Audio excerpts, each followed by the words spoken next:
Welcome to this overview of Manitou's post-processing feature. During this tutorial, we will discuss what post-processing is within Manitou, why it is a useful feature, what elements are required to utilize this feature, creating an action pattern for use.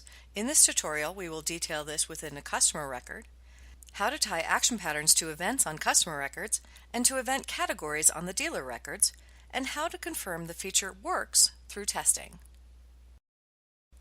For this tutorial, we make the following assumptions. You are familiar with Manitou's Operator Workstation. You have a basic understanding of action patterns. See the BoldGenius resource library for reference documents. And you have access to the event actions programming within the customer and dealer records. So what is post-processing? First, let's get to know the purpose and design of post-processing actions in Manitou. A few years ago, a Manitou Monitoring Center implemented action patterns and loved the report feature available in the customer and dealer action patterns. However, they ran into one problem. The report was built into the action pattern and could not be placed after the close command. So they came to Bold and asked for this functionality. This turned into post-processing that we have today. What this does is it allows specific events and event categories to have actions that only trigger after an alarm closes or in the absence of an alarm. So why is post-processing useful? Post-processing allows for the notifications to go out without having to rely on an operator remembering to complete an action. When sending the contact report at the end of an action pattern, often operators would forget to do that action or defer it to the auto client. This takes the guesswork out of the equation and just sends that information, including the alarm resolution, without requiring operator interaction. This also can reduce the amount of data entry required when customers simply want email notifications when people arm or disarm a location. So what is required to utilize post-processing? While this is a free feature and part of the core Manitou system, there are a few things required in order to make this available and functional. First, your Manitou version should be 1.6.1 or newer. Second, your system should be licensed for the Manitou Virtual Operator, otherwise known as the Auto Client. Third, your outgoing SMTP details allow for notifications to go out to customer email addresses or other output devices like fax or autotext. And four, your license is updated to include post-processing. Step 1. Creating an action pattern to use. Different from other action pattern design, the post-processing action pattern should only contain automatic contact actions such as emailing, faxing, or sending text messages through autotext. Also, the action pattern doesn't require a close action as it is never open to be closed. Don't worry if you have an action pattern already that has a contact action with other items. The signal handler is smart enough to know that it should only do automatic actions. For this example, we create an action pattern on a customer record to send an alarm report to a customer's email address. Step 2. Tie actions to events.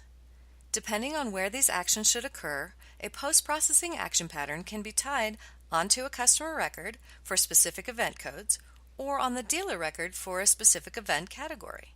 Here, we tie the action pattern we just created for this customer onto the customer's record within the post-processing section for the programming found under Systems and Programming. When adding for a specific event category, the action pattern created on the monitoring company or dealer is tied to the event category on the dealer programming form. Please note that when tying to an event category on the dealer record, this will run this action on all events that fall within that category, including restoring events. Remember, the post-processing works in the absence of an alarm as well as after the closing of an alarm. Step 3. Test. Once the post-processing action pattern is in place, it is simple to test. Simply send a manual signal for that event code or category and then confirm the email made it to its destination.